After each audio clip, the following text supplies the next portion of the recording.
No programa de hoje, você vai conhecer uma história especial. A história de um homem que colocou Santa Catarina no mapa do Brasil.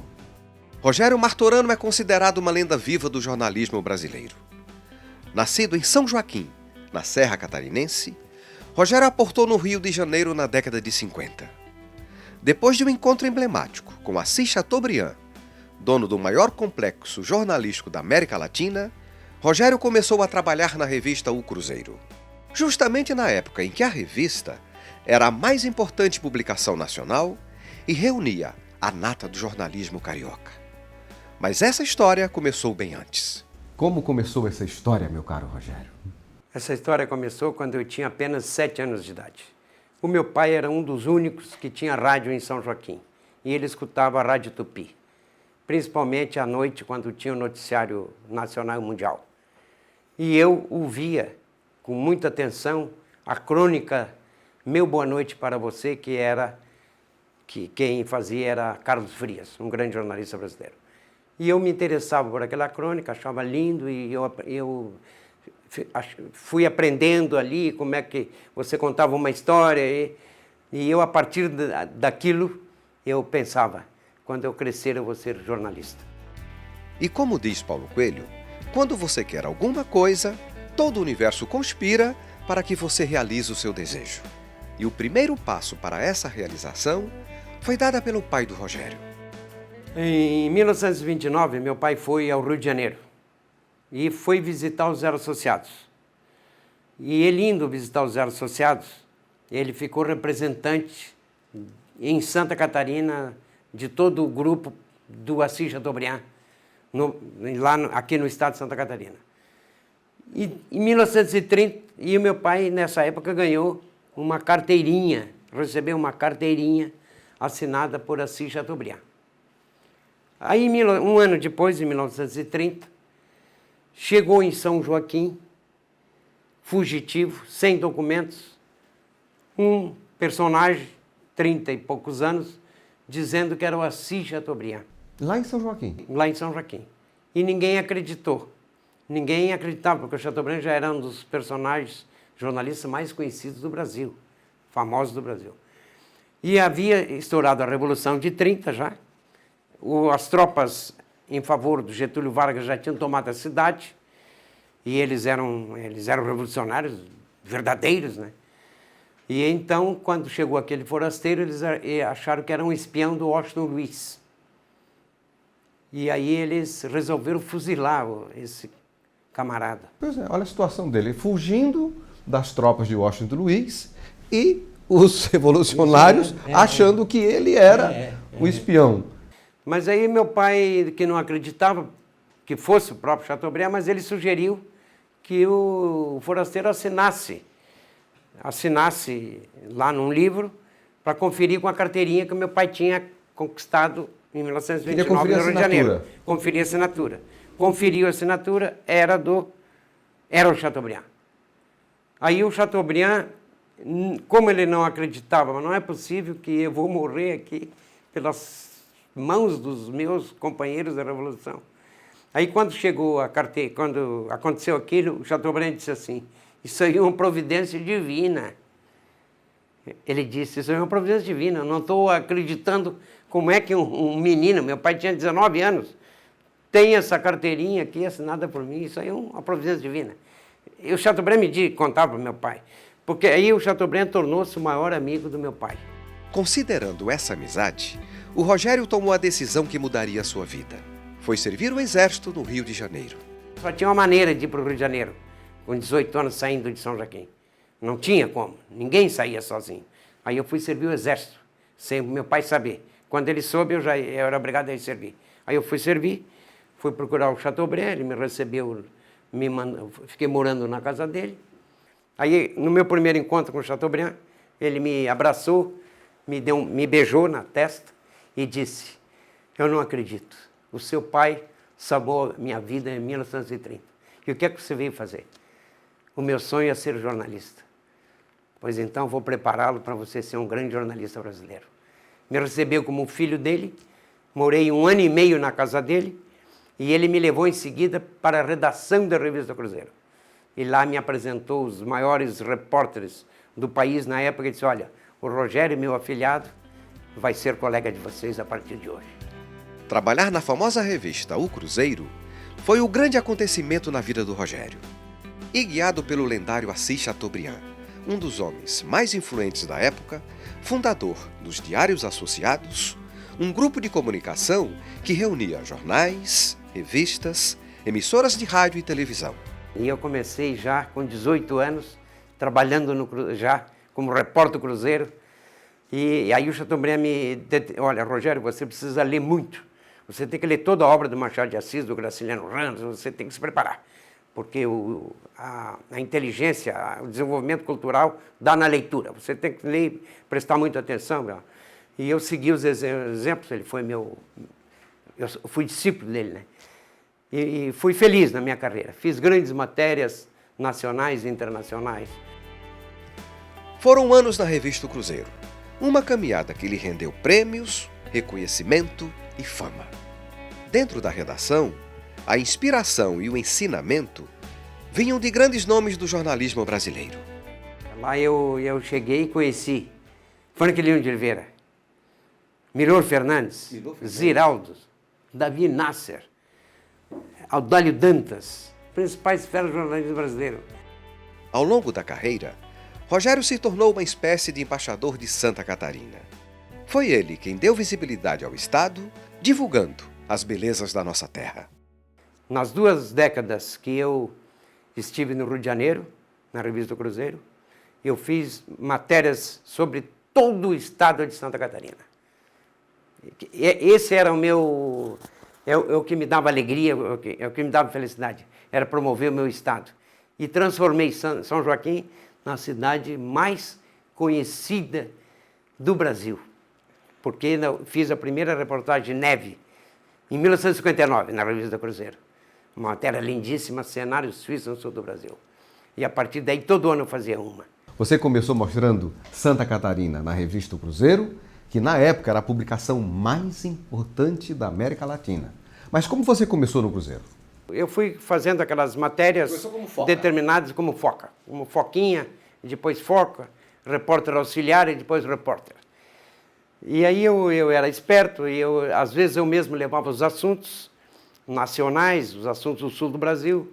Sempre eu levava uma matéria catarinense, porque Santa Catarina é um estado diversificado.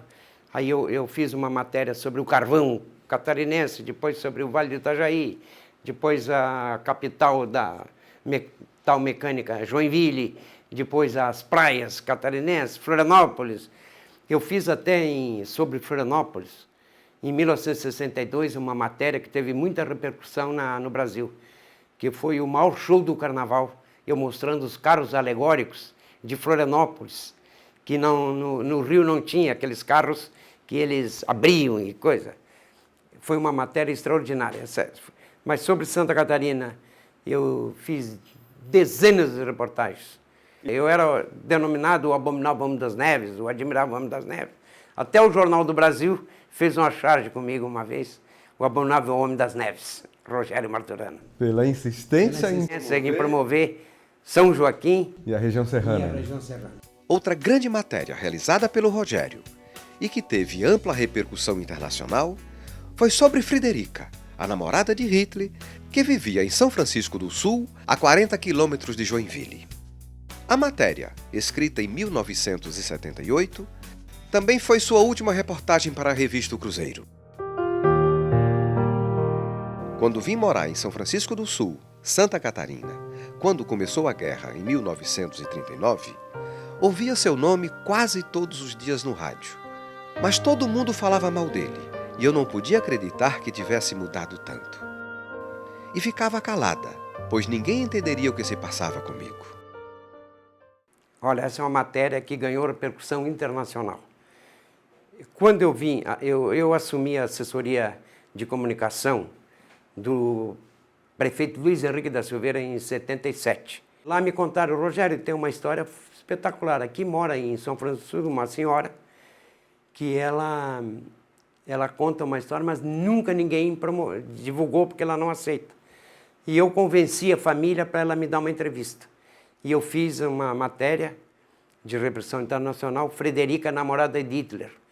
Ela nasceu, ela é de Viena, nasceu em Viena, e ela tinha 16 anos, o Hitler tinha 18 anos. E ela foi namorada do Hitler. Ela contava que o Hitler era um moço alto, bonito, inteligente, trabalhador.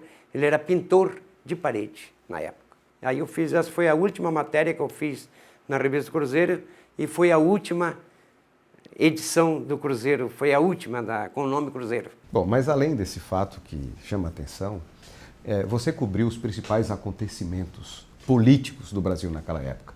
Quais foram as reportagens que marcaram a tua trajetória como profissional?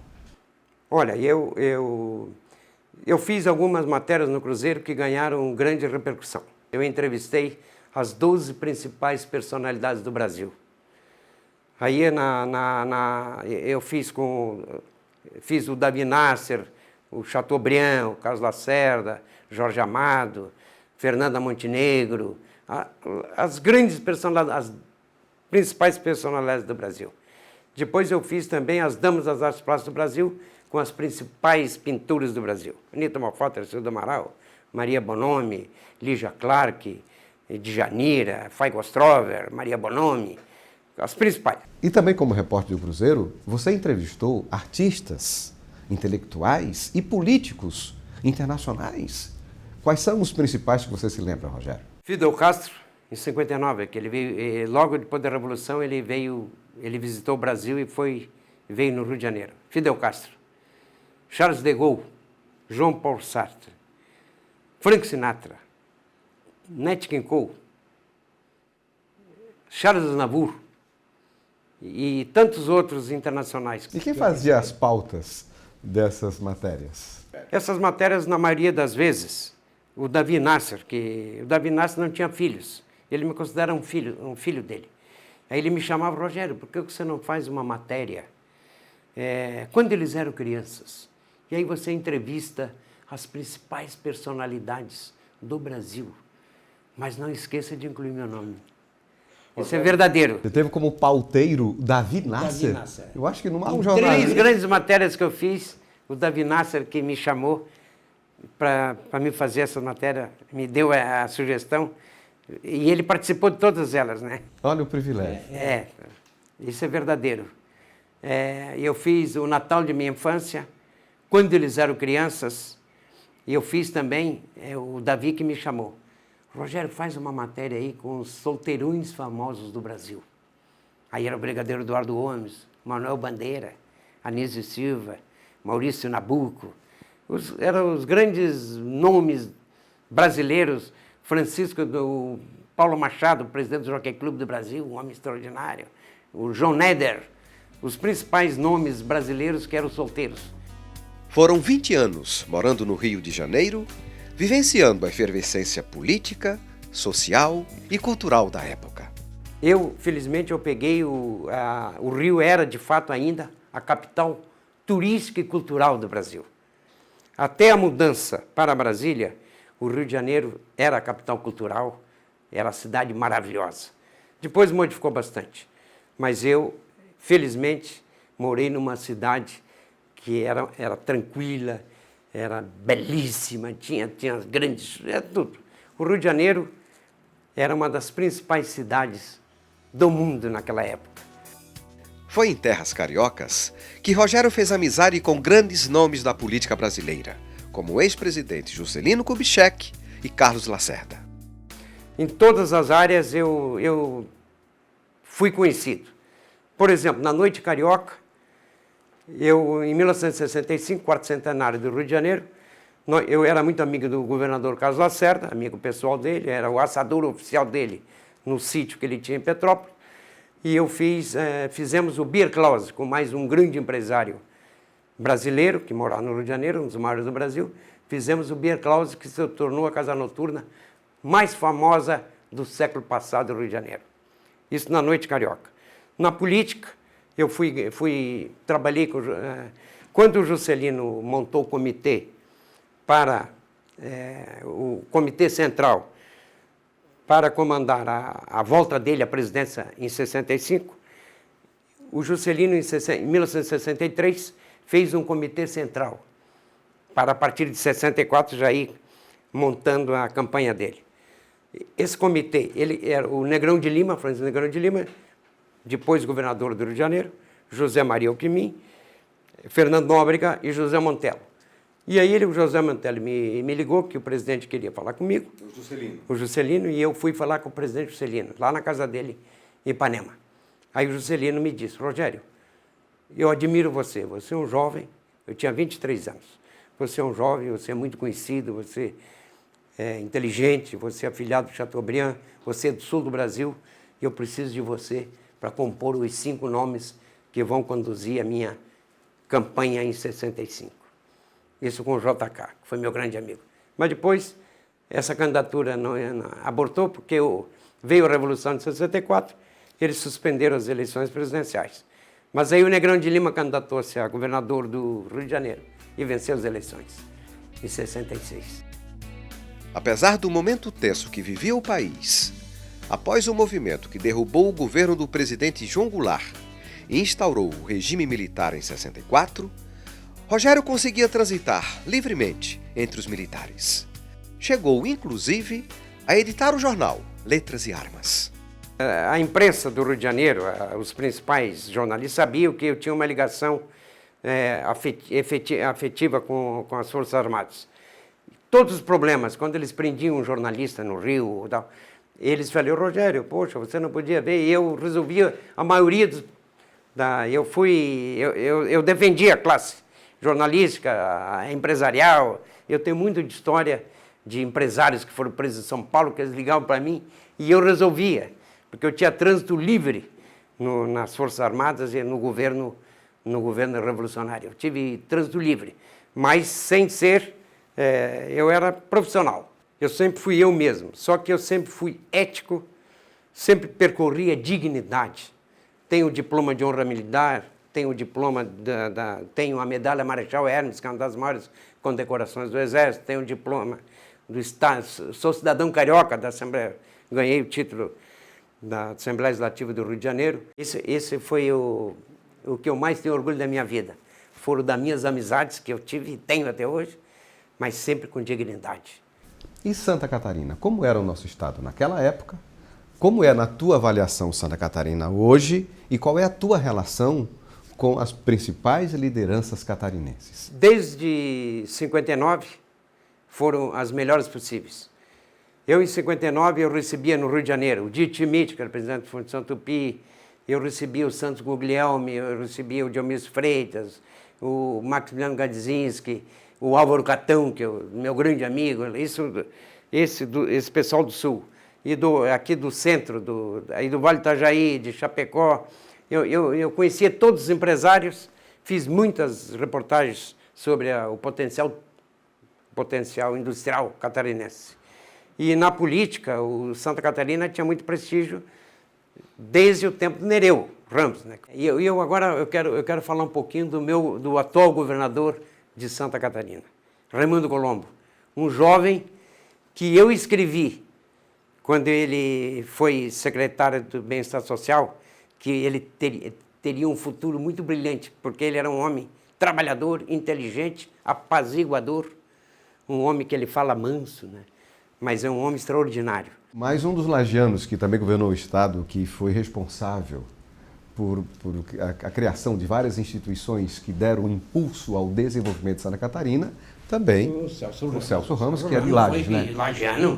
Lagiano, mas o Colombo é depois do Celso Ramos. Sim, mas primeiro do Celso Ramos. O Celso Ramos, e eu gostaria que você falasse a respeito das ações do Celso Ramos, porque a Telesc foi criada por ele. Foi. A Telesc foi criada por ele. A Secretaria do Oeste, ele foi o percursor. O PESC foi criado por ele. Então, tudo. O governador Celso Ramos, além de é um serrano, nascido na Coxilha Rica, em Lages, Santa Catarina, em Lages, foi um grande governador. Mas eu sempre digo para todos os meus amigos, ainda nos dias de hoje, que ele foi feliz quando escolheu 3 grandes homens da cultura, da dignidade de Santa Catarina. Alcides Abreu, o Arcílio Abreu, João Maria de Oliveira e o nosso da agricultura, o Glauco Olinger. Foi muito feliz na escolha desses 3 nomes, como diversos outros, né? Depois tivemos o Antônio Carlos Conde Reis, tivemos o Ivo Silveira, um homem fantástico, Antônio Carlos Conde Reis, um homem de uma cultura extraordinária, de uma dignidade, constituinte também, de uma dignidade a toda prova, intelectual. E depois tivemos o Colombo Machado Salles, aí tivemos o jovem Jorge Bornhausen. Esse foi um grande governador também. Nós não podemos esquecer também de uma figura que também foi muito importante para Santa Catarina, falecido recentemente, que o ex-governador Luiz Henrique da Silva. Luiz Henrique, fui assessor de comunicação dele. O Luiz Henrique, ele era um homem extraordinário. Ele não dormia. O Chateaubriand também não dormia. O Chateaubriand dormia 4 horas. O Luiz Henrique também. Luiz Henrique era um homem de uma cultura extraordinária, trabalhador, pensava em Santa Catarina, mas pensava no Brasil, tinha muito prestígio. E o Luiz Henrique foi um grande governador de Santa Catarina, principalmente para Joinville, onde ele, como prefeito, como governador para Joinville, porque Santa Catarina teve tanto prestígio que, numa época, os 3 presidentes dos principais partidos eram catarinenses. Jorge Bornhausen presidia o PFL, o Espiridião, o PPB, e o Luiz Henrique da Silveira, o PMDB. 3 catarinenses presidindo os 3 principais partidos do Brasil. Veja aí a importância que eles representavam para Santa Catarina, hein, a nível nacional. Rogério foi um profissional autodidata. Aos 7 anos, o sonho de ser jornalista. Aos 18, viu esse sonho se tornar realidade atuando na publicação que concentrava a elite do jornalismo brasileiro. Ao longo da carreira, testemunhou de perto os grandes acontecimentos da política nacional. Atualmente, o Rogério está aposentado, mas não distante do jornalismo. É clichê, mas cabe perfeitamente quando se fala de Rogério Martorano. O jornalismo é uma cachaça. É uma cachaça e a gente nunca perde, né, o entusiasmo. Eu escrevi durante 10 anos na Gazeta do Povo do Paraná, toda quarta-feira, sobre política e economia de Santa Catarina. E tive o privilégio de fazer a minha coluna, que o jornal era Standard grande. Eu escrevia a minha coluna e o Delfim Neto escrevia dele sobre economia. Nessa coluna, eu fui grande amigo do Francisco Eduardo Pereira Filho. Francisco da Cunha Pereira Filho, que era o dono da Gazeta e dos canais que transmite a Globo no Paraná. Só que eu era um dos maiores amigos do Ney Braga, toda a vida. E aí, eu já estava aposentado, trabalhando ainda, mas meio aposentado no jornalismo.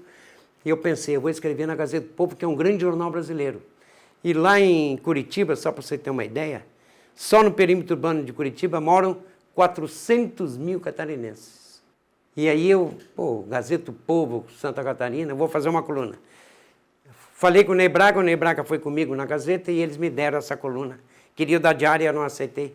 Toda terça-feira eu fazia uma coluna política e econômica de Santa Catarina, promovendo as maiores personalidades catarinenses da política e da indústria e da cultura de Santa Catarina. Mas as habilidades do Rogério não se restringem ao jornalismo. Ele também faz sucesso na cozinha. Não é à toa que o chamam de chefe da culinária das altitudes catarinenses. O Rogério Chefe, ele aprendeu com a sua mãe. A minha mãe tinha 9 filhos e a minha mãe cozinhava muito bem aquela comida corriqueira, aquela comida típica da serra, assim. E eu vendo a minha mãe fazer comida e tal, e eu quando fui morar no Rio, eu fui bom, eu sabia fazer um feijão como ninguém fazia. Só que eu fazia carreteiro já, carreteiro é um prato típico. E o Carlos Lacerda provou o carreteiro, Juscelino, Jorge Amado, Oscar Niemeyer, Tom Jobim, o Vinícius de Moraes, todo mundo, Rogério, mas a carreteria, esse carreteiro, através do Cacau Menezes, que sempre dizia, o Rogério faz o melhor carreteiro do mundo. E de fato eu sou famoso no Brasil todo por causa do carreteiro que eu faço. Tem fama nacional, mas eu também faço um bom entreveiro, faço um bom entreveiro também. E sou um chefe amador bem conhecido. Aí você pode provar que um dia você vai gostar. Rogério, estou muito feliz com a tua participação aqui no programa Estado de Excelência e o microfone está à sua disposição para tuas considerações finais. Você não imagina a minha alegria, a minha emoção por estar num programa que eu admiro demais, né? Se eu comento com você, você é um grande profissional da imprensa brasileira. Eu tenho admiração por isso, eu tenho uma admiração enorme por você. E eu acho que eu não merecia estar aqui, nesse programa tão respeitado como é o seu. Para mim foi um dos maiores momentos da minha história já. Eu estou partindo para os 77 anos, né, de vida, mas foi um dos momentos mais espetaculares da minha vida, poder estar com você. Até me lembro do Davi Nasser, assim. Você é um grande jornalista atual. Parabéns e muito obrigado. Muito obrigado pelas palavras carinhosas, Rogério. E o programa de hoje termina aqui. Se você deseja mais informações, acesse estadodeexcelência.com.br. A gente se vê semana que vem em mais um Caso de Excelência. Um grande abraço e até lá!